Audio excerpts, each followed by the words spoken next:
Hello everybody, welcome back to the footy recap. Morgan Rogers for £170 million fixed fee to Chelsea. Here we go by Fabrizio Romano. Frankly, an absolutely outrageous sum of money for Morgan Rogers, but let's face it, the English tax is in full force this summer and transfer fees are absolutely crazy right now.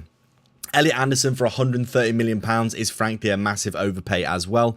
And where does this leave us in regards to how transfer fees are going to happen from now on? Are they just going to keep going up forever? Or are we going to get to the point where transfer fees just become so ridiculous that something has to happen for them to come down? Because right now, things are getting pretty crazy in terms of the amount of money that people are having to pay. Morgan Rogers, as we know, is an excellent player. Had a good World Cup, had an excellent season for Villa again last season. Now moving to Chelsea for £117 million. An absolutely crazy amount of money, frankly, that I think is, realistically, he's a £70 million player, maybe £80 million, isn't he, realistically?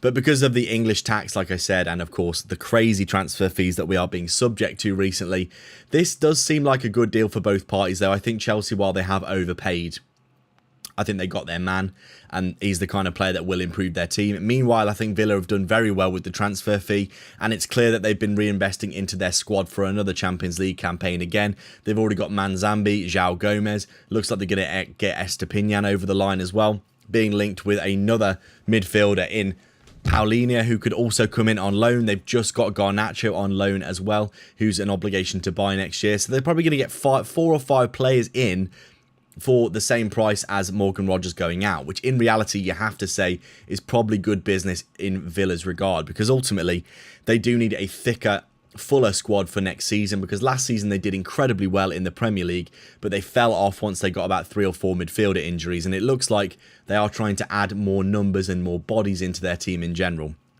Obviously, I think Manzambi is their record signing. It looks like a great player, looked really, really good for Freiburg last year. And he also looked really good for Switzerland in the World Cup.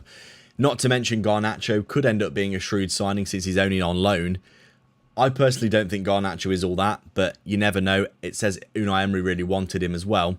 So in regards to this Morgan Rogers deal, Chelsea look like they have got their man. They've got someone who will obviously improve their team.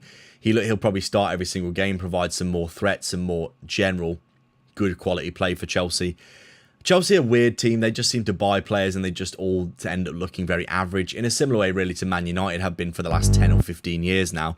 But I do feel like Chelsea with Xabi Alonso, they could end up being quite good actually. And with all the turnovers in the Premier League next year, you never know which teams might come out on top. Obviously, pretty much every top 6 team has got a new manager apart from Arteta at Arsenal.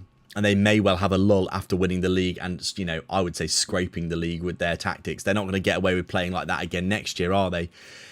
And pretty much all the other top teams have got new managers. Loads of manager turnovers in the Premier League, including Xabi Alonso at Chelsea, who has got Morgan Rogers in as his marquee signing.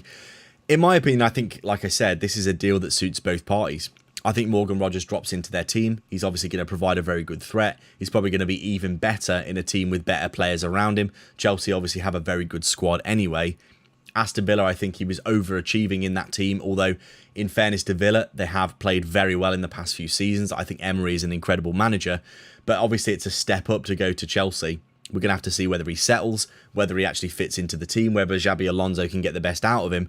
There's plenty of question marks, and that fee is obviously going to demand like 15 goals and 20 assists next season, otherwise people will say he's a flop. But in reality, I think Morgan Rogers a very good signing for anyone, really. And bizarre that he went to Chelsea for me personally. Everyone's saying he was going to go to Arsenal, and then all of a sudden, out of nowhere, here we go to Chelsea. Clearly that one was done in the background for a while.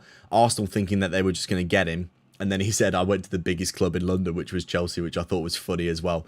So in reality, it's clear that he's got some kind of grudge against Arsenal. He's gone to Chelsea. I thought that was a bit of a strange move, but when you look at the team that Chelsea are probably going to be building, they've obviously got Xabi Alonso. They're probably going to get more out of their players. I think Morgan Rogers, he wanted to go there with Cole Palmer as well, who he's proper mates with, isn't he? Let's be fair. So the reality is, it probably makes a lot of sense for him and for Chelsea. And like I said, for Aston Villa, £117 million fixed fee up front is fantastic business for them. After only buying him for, 10 or 15 million pounds 2 years ago. 10xing their money in 2 years on a player, you'd be mad to say no, wouldn't you? Absolutely mad. So obviously they've sold him now. And they've already been bringing in players.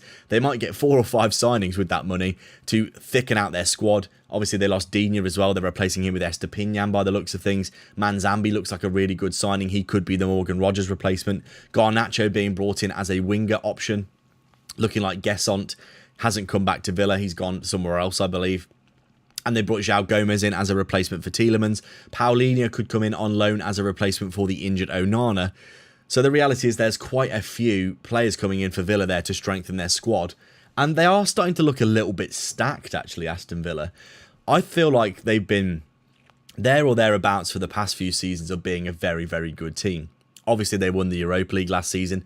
My dad's a Villa fan and he's been chuffed with how they've been playing recently. I've watched a lot of their games last season and I thought they played really well. I thought they've been playing well for quite a few seasons now, and Emery has been consistently improving the team, the output, the performances, and obviously the results. Getting the trophy last season was a massive deal for Aston Villa.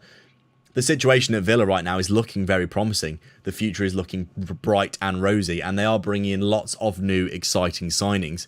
It's going to be interesting to see how Emery does put his team together next season, but I did say to my dad, if they can more or less keep their team together for next season and then maybe add a few players, they're going to be a very good team. Emery is a very good manager. I love Unai Emery. I think he's an excellent manager. He's got an absolute ton out of the Aston Villa team, and he's improved basically every player that he's got his hands on, let's be fair.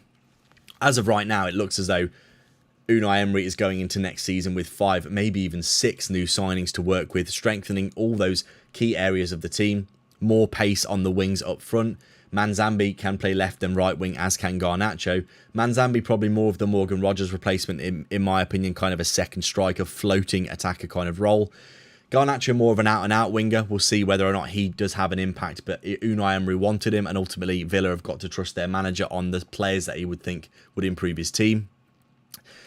João Gomes, I thought, was one of Wolves' best players last season, even though Wolves were quite poor. I thought João Gomes was an excellent player, very bustly, full of energy, full of that life and that verve and that, you know, the ability to make tackles, to turn the ball over, to run with the ball. Things that Villa maybe lacked a little bit last season, being a little bit limited in their double pivot options. Obviously, losing Tielemans for Villa is a big blow as well, but I think João Gomes will be able to come in and contribute something similar. Probably not the same profile of quality as Tielemans, but I do feel like he does have the potential to fill in there in terms of adding some energy and some bustle into the team for Villa. Obviously, they're going to be in the Champions League, so they're going to need a lot of players as well. Overall, this Morgan Rogers one, a crazy fee, let's be honest. But I think all parties have got what they wanted. Chelsea have overpaid, but they've got their man. Villa have reinvested into their squad for a Champions League campaign. I think everyone wins. What do you think about all this, guys? I do appreciate you watching. Please do like and subscribe, leave a comment, get your thoughts in down below, and I will catch you in the next video. Take care.